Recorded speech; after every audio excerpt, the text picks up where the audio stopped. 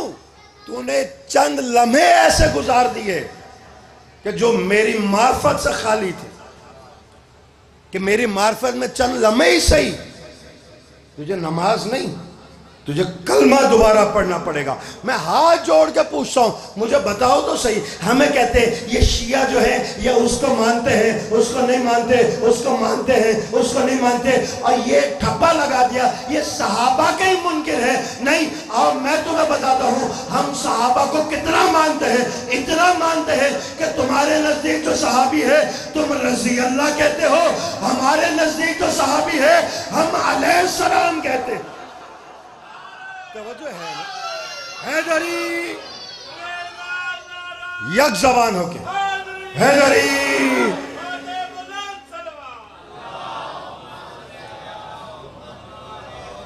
بھائی فرق اتنا ہے کہ وہ حالت نماز میں تھا، نبی بلاتا رہا، اس نے جواب نہیں دیا. اللہ کہتا ہے نماز میری ہے، عبادت میری ہے، قیام میرے لیے، رکوع میرے لیے، سجدہ میرے لیے. لیکن اے محمد مصطفیٰ اگر تو بلائے اور وہ جواب نہ دے تو اس کا ایمان بھی گیا، نماز بھی گئی، کلمہ بھی گیا، روزہ بھی گیا. اسے کلمہ دوبارہ پڑھنا پڑے گا. اور مجھے بتاؤ تو صحیح، یہ نماز نہیں پڑھ رہے تھے، حالت جنگ میں تھے، نبی بلاتے رہے، وہ کمر دکھا کے چاہتے رہے، انہوں نے نبی کے سامنے کلمہ کب دوبارہ پڑھا؟ میں شکر گزار نہیں. پچھلا مجمع ابھی بھی پیچھے یک زبانوں کے بیداری کا ثبوت دیتے ہوئے دونوں ہاتھ بلند کر کے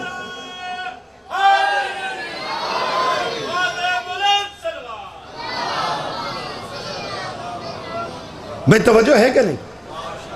معرفت ہو تو ایسی ہو کہ جناب اویس سے کرنی، وضو کر رہے ہیں، اتنے میں مولا علی کا لشکر گزرا جو جنگ کے لیے جا رہا ہے. ان کا یہ کہاں جا رہے ہیں؟ کہا علی جا رہے ہیں جنگ کے لیے. اویس کرنی نے پانی کا برتن وہیں پہ رکھا، کہا نماز تو جنگ کرنے جا رہا ہے، میں کس کو پڑھنے جا رہا ہوں؟ جو معرفت رکھتے تھے وہ اس طرح کے تھے، اور جو معرفت نہیں رکھتے تھے انہوں نے 7 محرم کو ان پر پانی بند کر دیا. آل نبی دریا کا کنارہ اور پیاسے. جملہ بدل نہ دوں، کربلا میں وہ پیاسے تھے جن کی دادی کے حق مہر میں اللہ نے پانی لکھ دیا تھا. یاد رکھیے گا ظلم بہت سے ہوئے ہوں گے، لیکن جو کربلا میں ہوئے اس نے انسانیت کے ماتھے پہ بھی پسینہ لا کے رکھ دیا. گھر اجاڑنے کے لیے نہیں بنائے جاتے، لیکن اگر گھر اجڑ بھی جائے نا، کسی مستور کے سر سے شوہر کا سایہ اٹھ بھی جائے اور اس کے گھر ایک بیٹا ہو، وہ زندگی اس انداز میں گزار دیتی ہے کہ کوئی بات نہیں، رب کو منظور تھا، گھر اجڑ گیا، لیکن یہی بچہ ہے نا، یہی بڑا ہو جائے گا، یہی شادی کے قابل ہوگا، اس کا عقد کروں گی، گھر میں دلہن آئے گی، میرا برباد گھر پھر سے آباد ہو جائے گا. یہی سوچ کر ایک ایک دن گزارتی رہی جناب قاسم کی ماں کہ اب قاسم 4 برس کا ہو گیا، اب 6 برس کا ہو گیا. میرے خیال میں سمجھا نہیں سکا، جملہ پھر کھول کے بتا دیتا ہوں. جس کے سر پہ شوہر ہو نا، وہ بے پرواہ ہو کے گھر سو بھی جاتی ہے کہ کوئی بات نہیں، بچہ ہے نا، باپ اس کی دیکھ بھال کر لے گا، اسکول اس کا باپ دیکھ لے گا، اس کے کھانے پینے کو باپ دیکھ لے گا. لیکن جو باپ بن کے پال رہی ہو، جو بیوہ ہو گئی ہو، اس کا بیٹوں کو پالنے کا انداز ہی اور ہوتا ہے. اس کو نیند نہیں آتی کہ بچہ کہیں زخمی نہ ہو جائے، بچہ کہیں گر نہ جائے. اور اگر بچہ قاسم جیسا نازک ہو، وہ یہی سال گنتی رہی. اب قاسم 9 برس کا ہو گیا، اب 10 برس کا ہو گیا، اب 11 برس کا ہو گیا، اب 12ویں برس میں جانے لگا۔ یہ سوچ کر ایک دن علی کی بیٹی کے پاس آ گئی ہے امام حسن کی بیوہ، ہاتھ جوڑ کے کہتی ہے بی بی یہ قاسم آپ کا خون ہے، میں تو اس کی خاتمہ ہوں، میں اس کی خاتمہ ہوں، اب مجھ سے گھر کی ویرانی دیکھی نہیں جاتی، آپ مجھے چل کر آقا حسین سے وعدہ لے دیں، اگلے برس قاسم 13 سال کا ہو جائے گا، بس اس کے عقد کر دیجئے، میرا ویران گھر آباد ہو جائے۔ یہ کہہ کر بی بی آگے چلی ہے، جناب قاسم کی ماں پیچھے پیچھے۔ امام حسین نے جب سنا نا تو ٹھنڈی سانس لے کر ایک جملہ کہا کہ بہن قاسم کا عقد نہ تیرے اختیار میں ہے نہ میرے اختیار میں ہے۔ یہ جملہ سن کے جناب امام حسن کی بیوہ خاموش ہو گئی۔ جیسے ہی 13واں برس لگا نا یہ قافلہ کربلا کو چل پڑا، کربلا میں پہنچا، 7 محرم کو پانی بند ہو گیا، کیونکہ جناب قاسم کی ماں کی حسرت تھی نا، گھر سے چلتے ہوئے اس نے تمام وہ جوڑے رکھ لیے جو قاسم کو شادی کے دن پہنانے تھے، یہ لال جوڑا، یہ ہرا جوڑا، یہ قاسم کے گانے بھی رکھے ہیں، یہ قاسم کا سہرا بھی ہے کہ سفر میں جہاں موقع ملے گا علی اکبر کی شادی میں قاسم کی شادی رچا لوں گی۔ رونا تیرے اپنے مقدر کا ہے، ہوتے الفاظ ہیں۔ جیسے ہی دیکھا نا کہ اب کل کو سب نے شہید ہو جانا ہے تو رات کو قاسم کو خیمے میں بٹھا کر چراغ روشن کر کے ایک ایک جوڑا پہناتی، تبدیل کراتی، دوسرا پہناتی، کہتی ہے قاسم یہ شادی والے جوڑے پہن کر میرے سامنے چل کے دکھا دے، نہ جانے کل کو میں تجھے دیکھ سکوں یا نہ دیکھ سکوں۔ بس تمام ہوا میرا بیان۔ یہاں جب ہر جوڑا دیکھ لیا نا پہنا کے، قاسم کی ماں روتے روتے زمین پر بیٹھی، زمین پر لکیریں مار کے بھی دیکھ رہی ہے، روتے روتے اتنا کہتی ہے قاسم جا چچا حسین سے پوچھ کے آ کل کے مرنے والوں میں تیرا نام ہے کہ نہیں ہے۔ اتنا سننا تھا کہ جناب قاسم وہاں آئے جہاں آقا حسین موجود تھے۔ جیسے ہی قاسم کو آتے دیکھا نا آنکھوں کے سامنے بھائی حسن کی شبیہ گھوم گئی۔ تاریخ کہتی ہے دونوں ایک دوسرے کو گلے لگا کے اتنا روئے کہ بے ہوش ہو گئے۔ میں کہتا ہوں ہاتھ جوڑ کے جاؤ پوچھو ڈاکٹروں سے، جب کوئی بے ہوش ہو جائے تو ہوش میں لانے کے لیے پانی چھڑکا جاتا ہے، لیکن ہائے کربلا جہاں 7ویں سے پانی بند تھا، پانی میسر نہیں تھا، کہا چچا کیا کل کے مرنے والوں میں میرا نام بھی ہے؟ میں نے تمام کیا، سمیٹ دیا مضمون۔ کہا قاسم تو بہت بڑا ہے، جملہ سنو گے؟ ہاشمی خون کے چہرے پہ غیرت بن کے جملہ گھوم گیا، جو شریف لہو ہے اس کے لیے مصائب کا یہی جملہ کافی ہے۔ کہا قاسم تو بہت بڑا ہے، کل کے شہداء کے اندر تو عسکر کا نام بھی ہے، عسکر کا نام آنا تھا۔ ہاشمی غیرت خون کی طرح چہرے پہ دوڑ گئی۔ کہا یہ میں کیا سنتا ہوں، عسکر تو خیمے میں ہے، وہاں تو میری پھوپھی بھی ہے، وہاں میری ماں بھی ہے، میری بہنیں بھی ہے، کیا یہ قوم اشقیاء خیموں میں آ جائے گی؟ مولا نے کہا قاسم جلال میں نہ کس کی ضرورت ہے جو تیری زندگی میں خیموں کے اندر آ جائے۔ میں کہوں گا مولا آج صرف سنا ہے، کہیں خیموں میں نہ آ جائے، یہ کل ہوگی آپ کی ماں کے ہاتھوں میں رسن ہوگے، بے کجاوہ اونٹوں پر کربلا سے کوفہ، کوفہ سے شام، کبھی شرابی کے دربار میں لے جائے گا۔ اللہ لعنت اللہ